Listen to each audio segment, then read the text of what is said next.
चाहते हैं, लेकिन देश में गृह युद्ध की स्थिति बनी हुई है जिस तरह से मणिपुर की घटना घटी है। गृह मंत्री वहां जाते बैठ के करते हैं, उसके बाद भी पता नहीं चलता उनको कैसा गृह मंत्री है, कैसे प्रधानमंत्री है कि एक मुख्यमंत्री को बचाने के लिए लगातार 80 दिनों से आप प्रयासरत है। और जब मामला सुप्रीम कोर्ट में आता है, सुप्रीम कोर्ट हस्तक्षेप करता है, बोलता अगर नहीं आप चला सकते हैं तो हम उस पर हस्तक्षेप करेंगे, तब आप आनन फानन में गिरफ्तारी करते हैं। क्या देश को वो गृह युद्ध में झेलना चाहते हैं?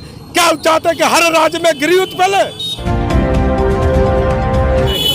आज 80 दिन से मणिपुर जल रहा है, घर में घुस करके बर हो रहा है, महिलाओं की लूटी जा रही है।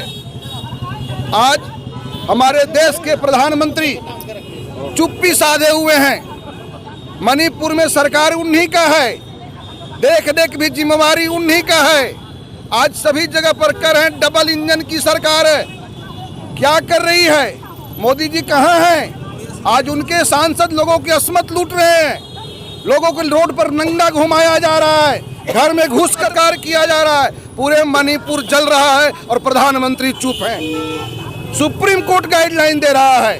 आज उसी के विरोध में पूरे देश में प्रधानमंत्री का पुतला हम लोग दहन कर रहे हैं और मांग कर रहे हैं कि प्रधानमंत्री जी, आपसे देश नहीं चल रहा है, आप देश चलाने के लायक नहीं हो। देश के अंदर केवल सांप्रदायिक घटनाओं को अंजाम दे करके हिंदू मुसलमान आदिवासी गैर आदिवासियों के बीच बांट करके आप देश को चलाना चाहते हो और देश चल रहा है। देश में गृह युद्ध की स्थिति बना हुआ है। इसलिए आप अपने प्रधानमंत्री पद से आप इस्तीफा दो और मणिपुर की जो सरकार है उसको बर्खास्त करो और वहाँ राष्ट्रपति शासन लगाओ। आज उसी के लेकर आज हम लोग सड़कों पर उतरे हुए हैं। प्रधानमंत्री तो कह रहे हैं कि कड़ी से कड़ी सजा दी जाएगी, उन्होंने तो कहा है। कहाँ थे 80 दिन से? सुप्रीम कोर्ट सरकार चला रही है ना, प्रधानमंत्री नरेंद्र मोदी चला रहे हैं। सुप्रीम कोर्ट जब कहा कि आप देखो नहीं तो हम देखेंगे, यानी शर्म से डूब मरना चाहिए ऐसे प्रधानमंत्री को कि देश के लिए उनकी चिंता नहीं है, देश के लिए उनकी कोई सोच नहीं है। उनके जो लोग हैं आदिवासियों पर पेशाब कर रहे हैं, कहीं जगह जगह पर लोगों को मैला खिला रहे हैं। क्या मैसेज देना चाहते हैं देश को? यानी हमारी जो तानाशाही है यह स्पष्ट है।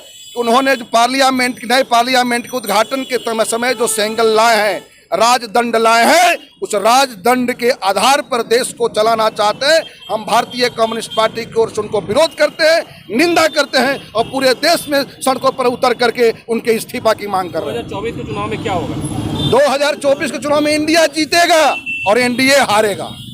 आज 26 दलों ने एक मंच पर आया है और भी जुट रहे हैं, हमारा कारवां बढ़ रहा है और 2024 में अभी 1 साल देर है चुनाव में, हम उनको धरती से उखाड़ेंगे और इस बार भारतीय जनता पार्टी को देश की सत्ता से जाना तय है। आम पब्लिक को कुछ कहना चाहिए जिस तरह की घटना हुई है? आम पब्लिक को कहना चाहिए आए सड़क पर उतरे और ऐसी सरकार को धक्का दे, किनारे करे और प्रधानमंत्री को इस्तीफा मांगे कि देश प्रधानमंत्री से नहीं चल रहा है। जगह जगह पर उन्माद फैला करके लोगों को बांट करके देश की शासन करना चाहते हैं, लेकिन देश में गृह युद्ध की स्थिति बनी हुई है जिस तरह से मणिपुर की घटना घटी है। देखिए, एक तो स्पष्ट है कि मणिपुर में भाजपा की ही सरकार है और कल आपने वो अभी जैसे बोले थे कि प्रधानमंत्री ने संज्ञान लिया है, तो वो लगातार 3 महीने से प्रधानमंत्री को संज्ञान में आना चाहिए।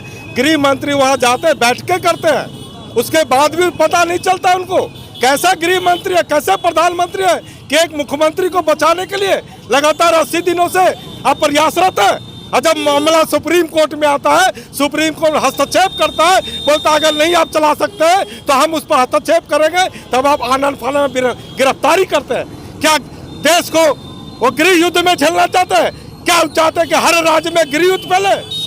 यहाँ भी देखा, आपने देखा होगा कुछ दिन पहले आसाम राइफल्स और मणिपुर की पुलिस आपस में लड़ गई थी। ठीक, कहीं ना कहीं गृह विभाग का और इंडिया के प्रधानमंत्री जो देश चला रहे, कहीं उनकी फेलियरिटी है। हमें लगता है कि उनसे ये राज समझ नहीं रहा है, या वो चाहते हैं कि देश में आनन फानन में युद्ध होते रहे, गृह युद्ध होते रहे, ताकि हम फूट डालो, शासन कर लो, कि अंग्रेजों की नीति थी उस नीति पर वो चलने का काम कर रहे हैं। अगर प्रधानमंत्री में इतनी कुवत है तो आज इस फैसले को लेकर सदन में कहे कि मणिपुर की सरकार को हम बर्खास्त करते हैं, वहाँ राष्ट्रपति शासन लगाते हैं। लेकिन मैं एक बात कहना चाहता हूँ कि आपने देखा होगा जिस तरह से आदिवासियों दलितों को उपेक्षित करने का काम कर रहे हैं। संसद भवन में राष्ट्रपति को न्योता नहीं देना, पूरे देश में आदिवासी समुदाय पर पेशाब करना और वहाँ नागा और आदिवासियों के बीच में जिस तरह से लड़ाने का प्रयास कर रहे हैं, इस देश में 11% आबादी को वो कहीं ना कहीं प्रताड़ित करने का काम कर रहे हैं। वो कहीं ना दिखाता वो मनीवादी संस्कृति से RSS से इशारे पर देश को चलाने का प्रयास कर रहे हैं।